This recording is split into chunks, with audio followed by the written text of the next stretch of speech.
Bab 988, saya melihat melalui segalanya. Dengan Haley sebagai psikiater profesional di depannya, Luke mampu menganalisis dan memahami cara berpikirnya. Dia akan bertanya lagi besok apakah Molly sudah membaik, dan dia akan bisa sedikit memodifikasi tekniknya dan menggunakannya dengan Jessica Jones. Bukan karena Luke dipenuhi dengan simpati, tetapi bahwa Kilgrave adalah seorang cabul menjijikkan yang korbannya mengalami trauma seumur hidup.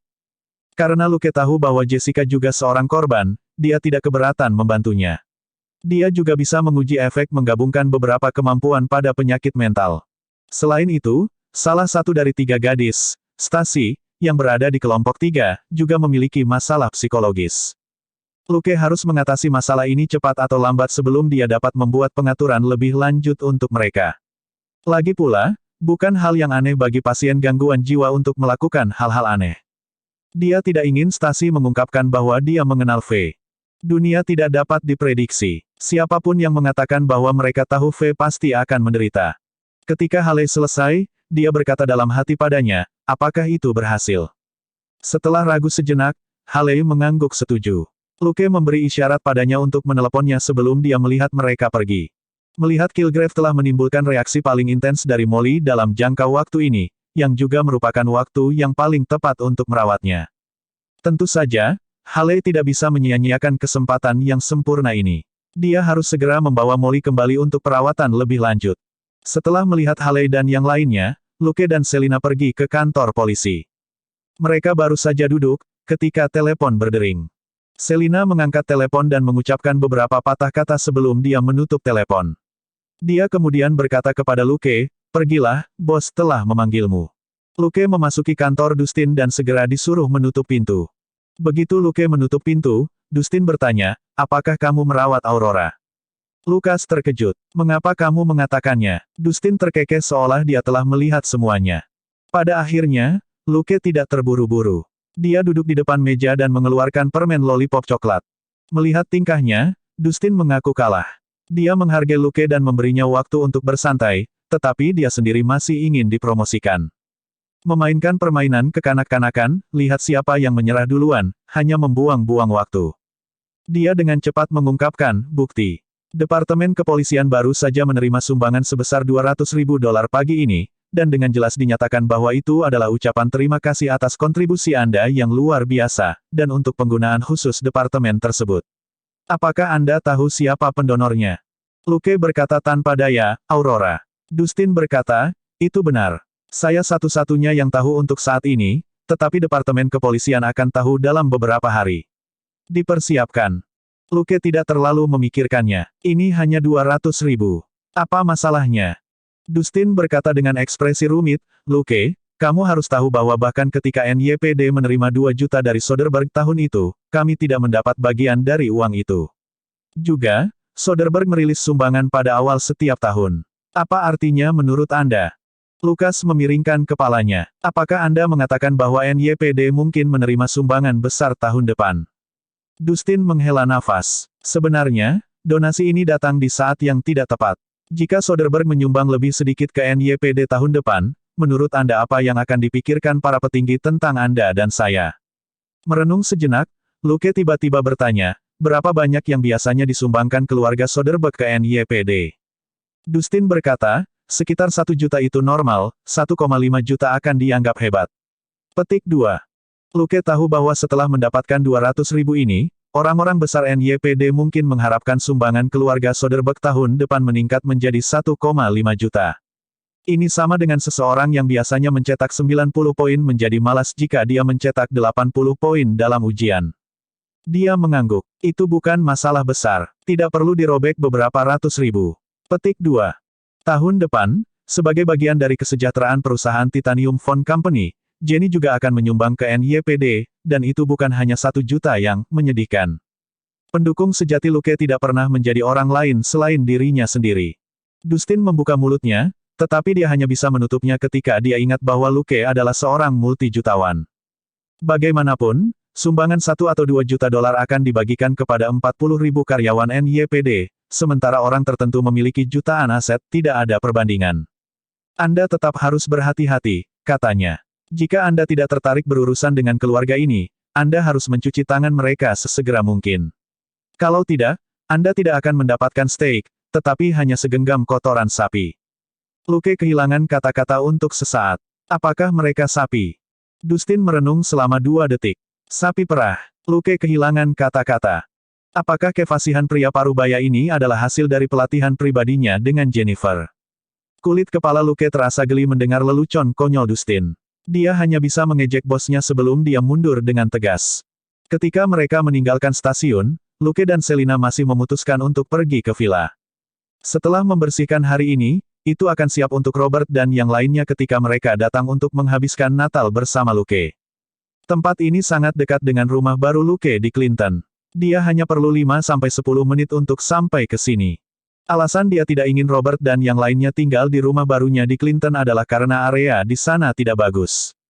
Tidak apa-apa bagi Luke dan Selina, tetapi lebih berbahaya bagi Robert dan Catherine untuk membawa 2 anak masuk dan keluar. Dia tidak ingin Robert, pensiunan serif, melakukan pembunuhan besar-besaran.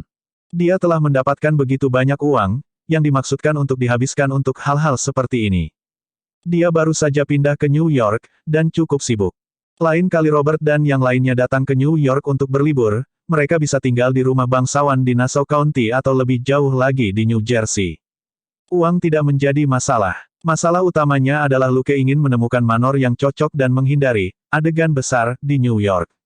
Karena itu, dia harus memeriksa lebih banyak lokasi. Dia tidak bisa begitu saja membelinya secara langsung, seperti villa ini. Hari belum gelap, tapi mereka sudah membereskan villa dan memastikannya sudah siap sebelum mereka pulang. Hari ini tanggal 20 Desember. Saat mereka melewati jalan-jalan, mereka melihat bahwa sebagian besar toko dan rumah dihiasi dengan lampu dan dekorasi warna-warni. Bersamaan dengan salju yang bersih dan dingin, suasananya pun penuh dengan kemeriahan. Setelah Selina kembali ke rumah, dia tidak pergi berlatih seperti biasa, tetapi mulai berkemas. Pada tanggal 22, dia akan naik pesawat kembali ke Texas sebelum dia kembali ke Shackelford. Luke memberinya istirahat mulai malam ini dan seterusnya. Dengan Luke di departemen kepolisian, Dustin tidak akan peduli jika Selin pergi sehari sebelumnya. Bahkan jika ada keadaan darurat, Luke sudah cukup. Keesokan harinya, Luke pergi dengan Selina. Dia, yang jarang menggunakan kartu kreditnya, akhirnya masuk ke mode swipe saat dia berbelanja. Previous. Bab 989, aha, lihat apa yang aku tangkap.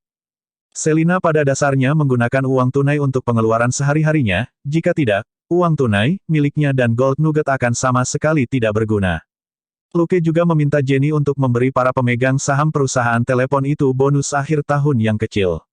Itu tidak banyak, tetapi Selina masih menghasilkan beberapa ratus ribu. Dibandingkan dengan tahun lalu, Selina memiliki terlalu banyak uang sekarang. Secara alami, dia memilih untuk membeli beberapa hadiah untuk keluarganya. Barang-barang yang dia beli tahun lalu juga tidak murah, tapi itu semua barang rumah tangga biasa, seperti pakaian, aksesoris, alkohol, dan peralatan rumah tangga.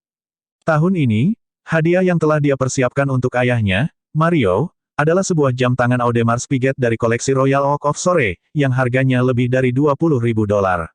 Namun, itu tidak bisa dianggap terlalu mahal, karena Selina mendapatkan ibunya, Sandra, kalung berlian yang harganya sekitar $50.000.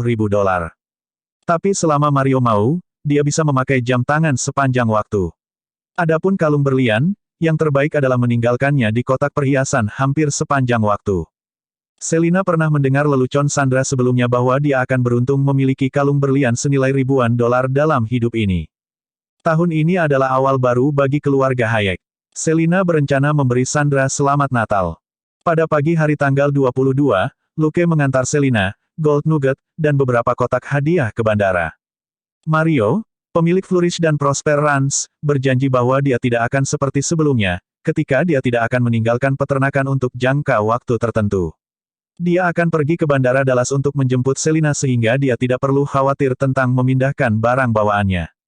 Setelah melihat Selina pergi, Luke santai. Melihat bahwa itu masih pagi, dia memanggil Elena. Gadis ini tidak akan kembali ke Prancis untuk Natal tahun ini. Dia mengatakan bahwa itu karena tiket pesawat terlalu mahal, jadi dia memutuskan untuk bekerja di New York. Tentu saja, Luke tidak cukup bodoh untuk diam-diam membelikannya tiket serbaguna sebagai hadiah Natal. Pria straight seperti itu pantas menjadi lajang selamanya. Dia memarkir mobil di Villa New Jersey dan menelepon perusahaan persewaan untuk mengirim Ford Explorer sebelum dia pergi ke kampus Elena. Secara kebetulan, perguruan tinggi Elena berada di Bergen Utara. Beberapa kilometer di utara kampus adalah pabrik tekstil persaudaraan. Saat Luke mengemudi, dia merenungkan persaudaraan. Selama periode ini, dia kadang-kadang pergi ke pabrik tekstil dengan pakaian biasa di malam hari. Namun, dia tidak menyusup secara langsung lagi. Sebagai gantinya, dia menggunakan drone mini yang telah dia pasang di dalam sebagai pengawasan untuk mengumpulkan intelijen. Setelah lama melakukan pengawasan terus-menerus, dia memperoleh banyak informasi tentang kegiatan persaudaraan, dan kecerdasan yang terus dia kembangkan. Sangat sulit untuk merahasiakan apapun di dunia ini. Bahkan lebih sulit untuk bertahan dan tidak membiarkan apapun tergelincir. Tidak dapat dihindari bahwa akan ada banyak celah dalam sebuah organisasi yang telah menikmati kejayaan selama ratusan tahun. Namun, mereka bukanlah dinosaurus sungguhan. Para profesional akan melakukan penyisiran pabrik tekstil hampir setiap hari, termasuk untuk berbagai peralatan elektronik. Sayangnya, peralatan pendeteksi mereka jauh dari barang-barang kelas 1 Tony Stark, dan drone mini Luke tidak ditemukan. Ada juga beberapa petunjuk tentang asal mula pemandian obat yang disembunyikan Sloan, rubah tua yang licik itu. Belum lama ini, pembasmi telah memberitahu Sloan bahwa pemandian obat akan segera habis.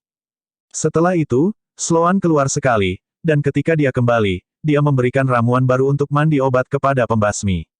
Untungnya, drone telah mengawasi ruangan dengan pemandian obat selama ini, tetapi jika Luke tidak memiliki siput kecil untuk membantunya menganalisis situasi, dia mungkin telah melewatkan petunjuk ini. Saat menyelidiki perjalanan Sloan kali ini, sistem multifaset telah menemukan jejaknya. Sloan, lelaki tua usang ini, telah menggunakan identitas palsu dan banyak penyamaran, tetapi secara tidak sengaja ditangkap oleh seorang gadis yang suka selfie. Dengan demikian, dia masih ditandai sebagai target yang sangat mencurigakan oleh sistem multifaset.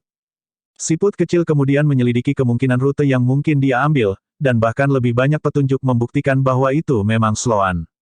Ada juga tujuan yang jelas untuk penerbangan yang dia ambil dengan identitas palsu, Iquitos di Peru. Luke sendiri tidak punya waktu untuk pergi ke Iquitos. Dia hanya menemukan 2 agen detektif swasta terkenal melalui internet dan membayar mereka untuk menyelidiki petunjuk tentang Sloan dan juga menyelidiki apakah ada legenda tentang sesuatu yang mirip dengan pemandian obat. Itu hanya sejumlah kecil uang. Akan lebih baik jika dia bisa mendapatkan sesuatu, tetapi tidak akan sia-sia jika dia tidak mendapatkannya. Setelah asal mandi obat ditentukan, persaudaraan pada dasarnya tidak berguna. Pada saat itu, yang harus dilakukan Luke hanyalah memikirkan cara mengalahkan seluruh persaudaraan dan mendapatkan sebanyak mungkin pengalaman dan poin kredit. Mengambil pandangan terakhir ke utara Bergen Utara, Luke memarkir mobil di luar Akademi Seni Palan dan keluar. Di sisi jalan di gerbang, sosok mungil menghentak-hentakkan kakinya dan menggigil. Ketika Ford Explorer melaju, dia kebetulan berbalik dan berjalan menuju gerbang, jadi dia tidak menyadarinya. Luke mengangkatnya dan memutarnya. Hah? Lihat apa yang saya tangkap. Itu gadis yang cantik. Elena, yang masih dalam pelukan Luke, tertawa terbahak-bahak saat mendengarnya. Tidak, aku hanya kelinci yang tersesat. Luke menurunkannya dan membawanya ke mobil dengan satu tangan sementara dia menepuk-nepuk salju dari tubuhnya dengan tangan lainnya. Sayang sekali saya bukan serigala jahat yang besar, tetapi seorang advokat perlindungan hewan. Gadis itu membiarkannya membantunya membersihkan salju dan berkata, "Hah? Bukankah seharusnya kamu mengatakan bahwa kamu adalah seorang pemburu?" Merenung sejenak, Luke berkata, "Tapi pemburu biasanya membawa senapan laras ganda." Bingung sejenak, Elena tidak mengerti apa maksud Luke saat mereka pergi ke mobil. Menempatkan Elena di kursi penumpang dan menutup pintu, Luke kembali ke kursi pengemudi dan masuk ke mobil. Penghangat ruangan sudah menyala di dalam mobil. Elena melepas topi krem dan mantel tebalnya dan meletakkannya di kursi belakang. Dia menatapnya sambil tersenyum. "Apakah kamu sedang istirahat?" Lukas mengangkat bahu. "Secara teknis, saya seharusnya bekerja, tetapi tidak ada yang memeriksa saya." Elena penasaran. "Bukankah kamu baru saja datang ke NYPD? Apakah bos Anda begitu santai dengan Anda? Tunggu, apakah kamu dikirim ke sini hanya untuk menghangatkan bangku kosong?" Lukas tertawa. "Biarkan aku memperbaiki kesalahpahamanmu. Bangku itu dingin, tetapi ketika saya bekerja, saya harus duduk di atasnya, aku tidak bisa pergi tidak peduli seberapa bosannya aku." Elena bertanya, "Lalu bagaimana kamu bisa melewatkan pekerjaan?" Atau apakah Anda berencana untuk kembali bekerja setelah kita makan siang? Petik 2. Lukas tertawa. Aku tidak akan bekerja hari ini. Saya punya banyak waktu untuk menunjukkan kepada Anda pemandangan di sekitar New York. Elena senang pada awalnya, tetapi kemudian dia mengingat sesuatu dan meludahinya, wajahnya memerah. Itu bukan karena dia malu. Itu murni karena pemanas. Segera, mereka tiba di Times Square. Setelah memarkir mobil, mereka berjalan-jalan di sekitar persimpangan dunia ini. Previous, bab 990, kesempatan bertemu, dan tidak pernah dimulai. Jika situasi memungkinkan, siapapun yang pergi ke New York pasti akan mengunjungi Times Square. Elena sudah lama berada di New York. Tentu saja dia pernah ke sini. Namun, tempat seperti ini bisa memakan waktu 1 atau 2 jam, atau bahkan 3-5 hari, untuk dijelajahi. Luke dan Elena juga tidak benar-benar jalan-jalan. Mereka hanya meringkuk satu sama lain saat mereka berjalan santai di jalanan yang tertutup salju. Sebagian besar orang di sekitar mereka sedang terburu-buru. Ada yang dibundel, ada yang berpakaian sederhana, ada yang memegang kamera, dan ada yang memegang ponsel titanium. Beberapa orang yang lewat, beberapa pekerja kantoran, dan beberapa orang menganggur seperti Luke dan Selina. Mereka bergerak melalui jalan-jalan dengan langkah mereka sendiri dalam keheningan yang nyaman dan saling menguntungkan. Setelah berjalan-jalan sebentar, mereka berbaris di luar Shake Shack.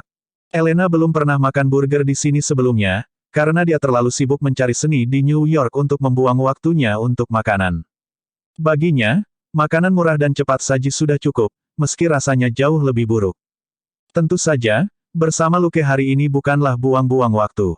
Luke dan Selina mengobrol saat mereka perlahan bergerak maju dengan antrian. Meskipun sudah malam Natal dan salju turun, masih ada antrean panjang, dan bahkan lebih banyak orang dari biasanya. Namun, jika mereka ingin makan di tempat ini, mereka harus bersiap untuk mengantri, dan tidak ada yang mengeluh. Tetapi Luke juga memperhatikan bahwa banyak orang tidak bosan dalam antrian. Banyak yang mengutak-atik ponsel mereka karena mereka secara tidak sadar mengikuti orang-orang di depan mereka, tetapi perhatian mereka sebagian besar tertuju pada ponsel mereka. Semuanya menggunakan ponsel titanium. Mereka hanya memiliki 2 hal untuk menghabiskan waktu, F2F dan mini game di telepon titanium. Sebagai salah satu toko yang paling ramai di Times Square, Shake Shack sudah berada di depan sebagian besar toko lainnya, dan menawarkan Wi-Fi gratis. Lagi pula, toko lain tidak harus berurusan dengan antrian setiap hari. Menawarkan Wi-Fi gratis dapat mengurangi keluhan dari jumlah pengguna telepon titanium yang semakin meningkat. Di sini, wanita dapat membolak-balik F2F atau mengunggah selfie, dan setengah jam akan berlalu sebelum mereka menyadarinya. Terlebih lagi untuk para pria, yang bisa memainkan permainan, dan dalam sekejap mata, giliran mereka untuk memesan. Elena juga mengeluarkan ponsel titanium untuk selfie. Luke tidak ada dalam bidikan, yang merupakan sesuatu yang dia dan Elena telah sepakati sejak lama. Dia hanyalah seorang gadis biasa. Jika musuhnya menemukannya, akan berbahaya jika mereka menggunakannya untuk membalas dendam. Dihajar akan mudah lepas, dia masih bisa ditembak di kepala. Di antara orang-orang yang ditangkap oleh Luke, ada banyak penjahat dan kerabat mereka yang berani menyerangnya, dan juga 30 hingga 50 orang yang berani menembaknya. Elena hanya bisa memintanya melanjutkan pekerjaan lamanya sebagai tongkat selfie manusia. Dengan komposisi profesional dan perpaduan warna, foto-foto yang diambil hanya dengan kamera ponsel ini menjadi karya seni. Mengingat kurangnya tulang artistik di tubuh Luke, dia merasa bahwa mereka setara dengan screensaver komputer artistik yang dia lihat di kehidupan sebelumnya. Selain itu, wanita dapat memfilter foto mereka untuk membuat wajah bulat mereka menjadi oval, tetapi wajah Elena yang sebenarnya tidak kalah cantik. Luke tidak perlu khawatir bahwa dia sedang melihat foto bibinya. Tiba-tiba, 2 orang berjalan dari belakang untuk berdiri di samping mereka. Salah satu dari mereka bertanya dengan heran, Luke. Luke berbalik dan tersenyum. Halo, Nikki. Dan kamu juga, Monica. Kebetulan sekali. Nikki yang tinggi dan adil mengangguk ketika dia mengamati Luke dan Elena. Dia tidak bisa tidak bertanya, apakah ini pacarmu? Luke mengangguk secara alami. Iya, namanya Elena. Ketiga gadis itu saling menyapa dengan sopan tetapi tidak mengatakan apa-apa lagi. Luke bertanya, mau kemana kamu? Nikki tidak mengatakan apa-apa, dan Monica menjawab sambil tersenyum, makan siang. Kami hanya tidak berharap untuk melihat Anda di sini lagi. Petik 2. Luke merasa geli. Kamu baru saja datang. Kedua gadis itu mengangguk. Luke berkata, apa yang ingin kamu makan? Perlakuanku. Kedua gadis itu segera mengatakan tidak perlu. Luke berkata sambil tersenyum, kamu terakhir kali mengantri untukku dan lupa membeli makan siangmu sendiri. Biarkan aku mentraktirmu kali ini. Melihat senyumnya yang menyegarkan dan lembut, kedua gadis itu tidak bisa menolak. Kemudian, mereka berempat mulai mengobrol. Selama setahun terakhir, Luke telah belajar banyak tentang berbasa-basi dengan orang-orang. Elena tidak akrab dengan kedua gadis itu, dan Luke tidak berniat membocorkan informasi pribadi. Dia hanya menceritakan anekdot lucu. Beberapa terdengar agak kotor, tetapi itu tidak dimaksudkan sebagai sindiran, dan hanya untuk bersenang-senang. Itu membuat ketiga gadis itu rileks dan tertawa tanpa henti. Ketika giliran mereka untuk memesan, mereka berempat dengan cepat menemukan tempat duduk dan duduk. Hal yang baik tentang Natal adalah lebih sedikit orang yang akan makan di luar, dan kebanyakan yang melakukannya akan pergi dengan tergesa-gesa setelah makan. Meski begitu, restoran itu masih ramai. Mereka berempat berkerumun di sekitar meja kecil dan terus mengobrol. Dibandingkan dengan sebelumnya, mereka memiliki makanan dan makanan penutup, dan tidak harus menikmati cuaca dingin di luar. Mereka makan dengan gembira selama hampir 1 jam sebelum mereka pergi. Mereka mengucapkan selamat tinggal di pintu dan berpisah. Luke dan Elena mengobrol dan tertawa saat mereka berjalan ke tempat parkir. Nikki dan Monica, sahabat karib, berhenti setelah berjalan tidak jauh. Lebih khusus lagi, ketika Nikki berhenti dan berbalik, Monica secara alami mengikutinya. Monica mengikuti garis pandang Nikki dan hanya bisa menghela nafas. Kamu benar-benar memiliki selera yang bagus. Bahkan jika dia tidak menyukai tipeku, dan bahkan membawa pacarnya keluar hari ini, aku harus mengakui bahwa sangat mudah untuk bergaul dengannya. Nikki mengangguk tanpa sadar. Iya, Monica menoleh dan menatap Nikki, yang tampak sedikit kecewa. Tapi sepertinya dia lebih suka gadis mungil dan montok seperti Elena. Dia juga seorang mahasiswa yang mengambil jurusan seni. Dia jelas tidak seperti kita yang melakukan olahraga barbar. Nikki tersenyum pahit. Tidak bisakah kamu mengatakan sesuatu yang baik? Monica mengangkat bahu. Saya hanya bisa mengatakan itu hal yang baik Anda tidak pernah memulai. Dengan begitu, kamu tidak perlu sedih. Sedikit kesuraman Nikki hancur, seperti kepingan salju yang berserakan. Betapa baiknya kamu mengatakan itu. Di masa depan, saya akan menggunakannya untuk menghibur kutu buku yang tidak bisa mendapatkan pacar. Monica berkata, apakah Anda ingin mereka menyerah dalam keputusasaan dan menjadi tertutup selamanya? Nikki berkata, sebelum mereka meledak, saya akan memberitahu mereka bahwa Andalah yang mengucapkan kata-kata itu. Monica, pada saat itu, Luke dan Elena akhirnya menghilang ke kerumunan. Bab 991, ya, saya bisbol. Nikki perlahan berbalik dan kembali ke jalurnya. Kamu benar, dia bahkan tidak menelepon saya sekalipun, dan ketika saya meneleponnya 2 kali, dia mengatakan bahwa dia sibuk dengan pekerjaan. Sekarang, dia punya waktu untuk pergi berbelanja dengan gadis itu. Monica terkejut. Kau sudah menelepon 2 kali. Aku bahkan tidak menelepon sekalipun. Nikki berkata, apakah kamu sombong? Monica tidak berdaya. Kamu bisa bermimpi sebelumnya, tetapi aku tahu dari awal bahwa dia tidak merasakan apa-apa untuk tipeku. Bukankah aku lebih sial darimu? Dia memberi saya home run tepat di awal. Nikki, Monica berkata, iya, saya pemain bisbol. Saya dikirim terbang dengan 1 pukulan. Bahkan tidak ada kesempatan bagi saya untuk kembali ke lapangan. Nikki membuka mulutnya, tetapi tidak dapat menyangkal metafora sahabatnya, juga tidak dapat memikirkan apapun untuk dikatakan untuk menghiburnya. Baiklah, ayo kita beli hadiah Natal. Anda tidak bisa berteman dengan semua pria tampan. Ini mungkin satu-satunya 2 kali kita bertemu dengannya. Monica menarik Nikki ke depan dan menghiburnya. Saat mereka berbicara, kedua gadis itu bergabung dengan kerumunan. Tidak seperti kesalahpahaman, Elena sebelumnya, Luke benar-benar mengajaknya melihat pemandangan kota New York di sore hari. Setelah meninggalkan Times Square, mereka pergi ke NYPD Haki untuk melihat di mana Luke bertempur. Kemudian, mereka pergi ke jembatan Brooklyn dan Sungai Hudson di barat daya untuk melihat patung Liberty di Pulau Liberty. Mereka tidak naik perahu ke pulau itu. Naik perahu ke pulau dalam cuaca seperti ini tidak bagus. Mereka hanya bisa menunggu sampai cuaca cerah untuk pergi. Pukul 5 sore, Luke mengirim Elena kembali ke asramanya. Namun, setelah memarkir mobilnya di tempat parkir tidak jauh dari pintu belakang, dia menyelinap ke kampus sementara Elena mengganggu penjaga keamanan muda itu. Tidak ada persyaratan kehadiran yang ketat di Akademi Seni Palan, dan karena Natal semakin dekat, kebanyakan siswa pergi lebih awal. Teman sekamar Elena, misalnya, sudah pergi berlibur dengan pacarnya yang Ken, dan tidak akan kembali setidaknya selama seminggu. Sesaat kemudian, Luke akhirnya memasuki asrama Elena. Sebelumnya, ketika adiknya, Claire, masuk USC, dia hanya melihat-lihat kampus dan tidak mengunjungi asramanya. Jadi, ini adalah pertama kalinya dia berada di asrama mahasiswi.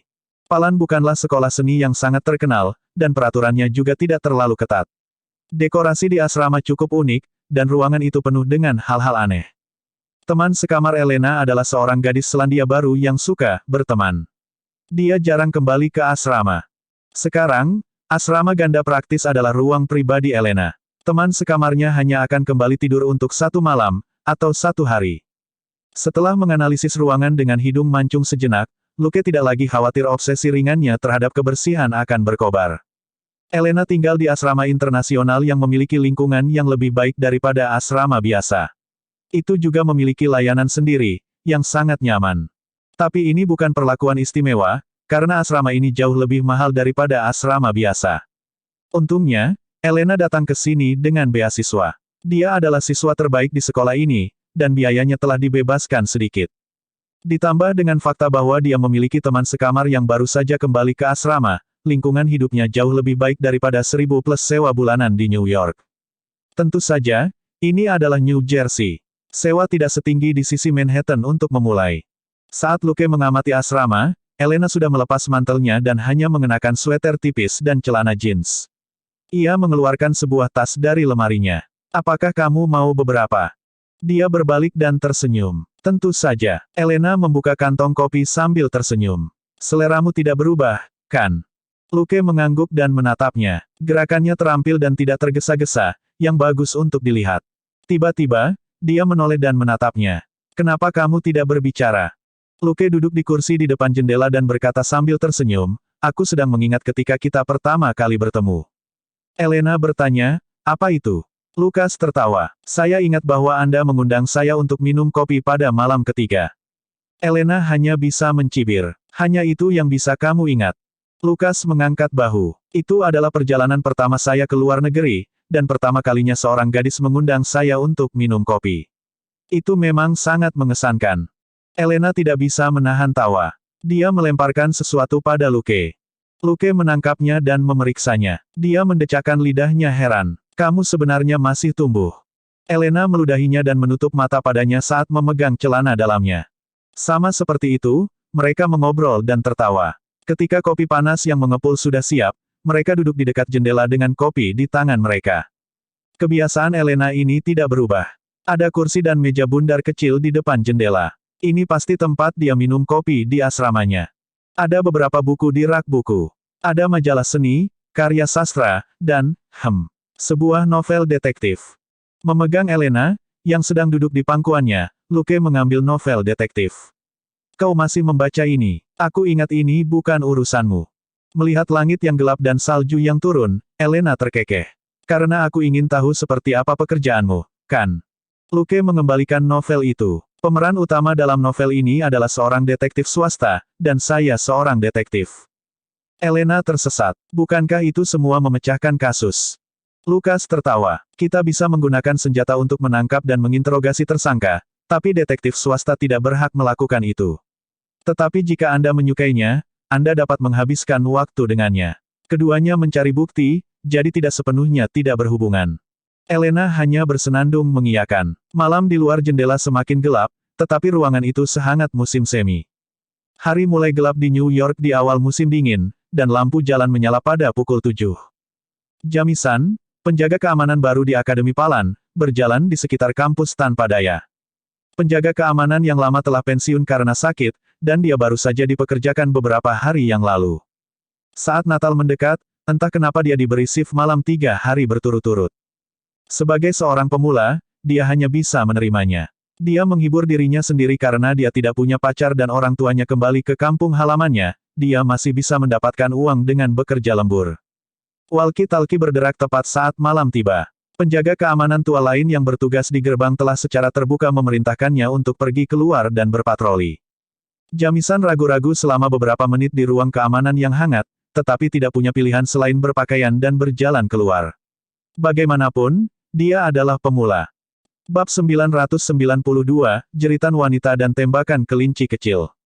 Berjalan menyusuri jalan utama di halaman belakang, Jamisan mengutuk sekelompok penjaga keamanan yang mengandalkan senioritas mereka dan malam yang dingin.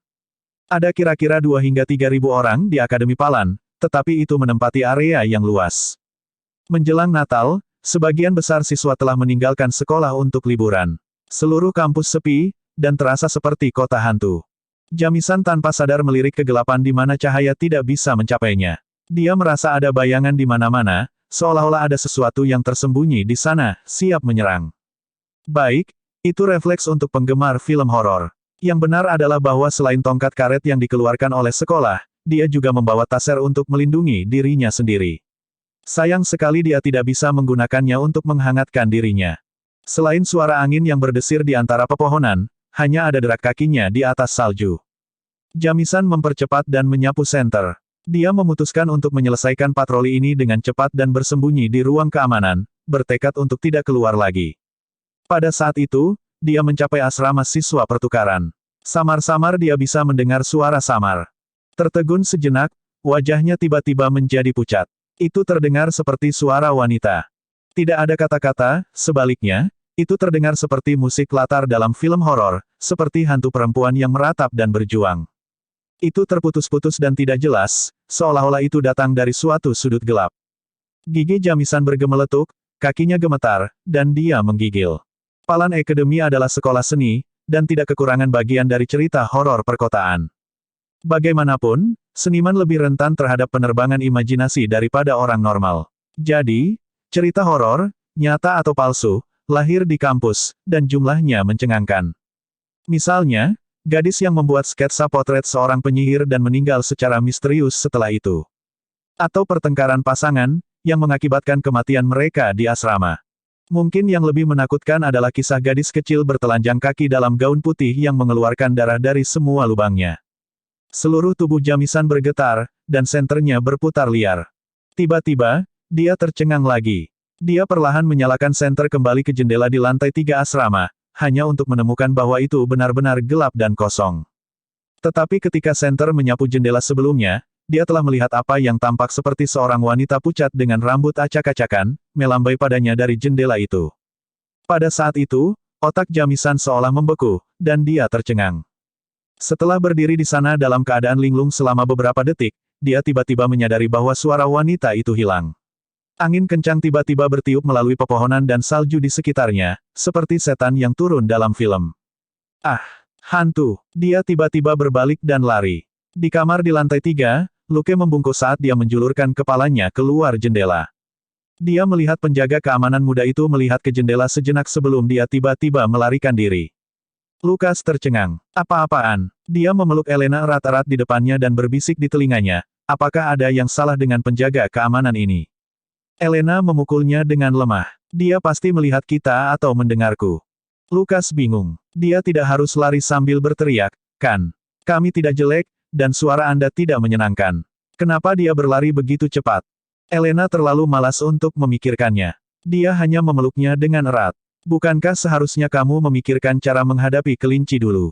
Lukas tertawa. Kelinci itu tidak meminta bantuan ketika melihat penjaga keamanan, jadi sekarang sudah hancur. Elena mendengus. Kelinci itu tertembak dan tidak bisa lari lagi. Hasilnya sudah lama diputuskan, itu hanya berharap prosesnya sedikit lebih indah. Merenung sejenak, Luke meletakkan dagunya di bahu Kate dan menariknya kembali ke jendela. Mari kita lanjutkan menonton salju.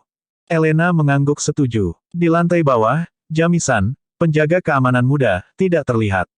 Mereka berdua saling berpelukan dan menikmati pemandangan salju yang tenang. Malam masih panjang. Keesokan harinya, tanggal 23 Desember. Luke dan Elena tinggal di asrama sampai jam 10 lewat. Mereka menikmati kopi yang diperlukan di depan salju untuk waktu yang lama sebelum akhirnya pergi. Saat mereka keluar dari pintu belakang, Luke mau tidak mau bertanya kepada seorang penjaga keamanan setengah baya di ruang keamanan, bolehkah saya bertanya apakah penjaga keamanan muda dari kemarin baik-baik saja? Penjaga keamanan setengah baya itu bingung. Jamisan. Bingung? Dia bertanya, mengapa kamu bertanya tentang dia? Lukas mengangkat bahu. Saya melihatnya berlari saat dia berpatroli di kampus kemarin. Dia terlihat sangat berdedikasi, tapi akhir-akhir ini sedang turun salju, jadi. Penjaga keamanan setengah baya mengangguk dan berkata, bukan apa-apa. Hanya saja pria itu suka menonton film horor. Dia menakuti dirinya sendiri tadi malam dan mengaku sakit hari ini. Dia juga sangat tertekan ketika mengatakan itu. Tanpa pendatang baru ini, giliran dia untuk berjaga-jaga malam ini, yang merupakan pekerjaan berat. Luke mengucapkan terima kasih dengan sopan dan pergi bersama Elena. Alena sedikit terkejut. Kamu bisa menakuti dirimu sendiri. Saya memiliki beberapa kesan tentang dia tidak menganggapku pengecut. Lukas mengangkat bahu. Ada banyak orang di dunia ini yang suka menakut-nakuti diri sendiri. Mereka menonton film horor bahkan ketika mereka tidak punya nyali, mereka hanya bisa menyalahkan diri sendiri jika mereka jatuh sakit. Elena tidak terlalu memikirkannya. Dia mencondongkan tubuh lebih dekat ke arahnya dan berkata, mari kita menonton film horor nanti. Lukas terkejut. Kamu baru saja minum kopi pagi ini, dan kamu ingin menonton film horor sekarang. Elena tidak bisa membantu tetapi memberinya tamparan ringan. Tidak bisakah kita pergi di sore hari?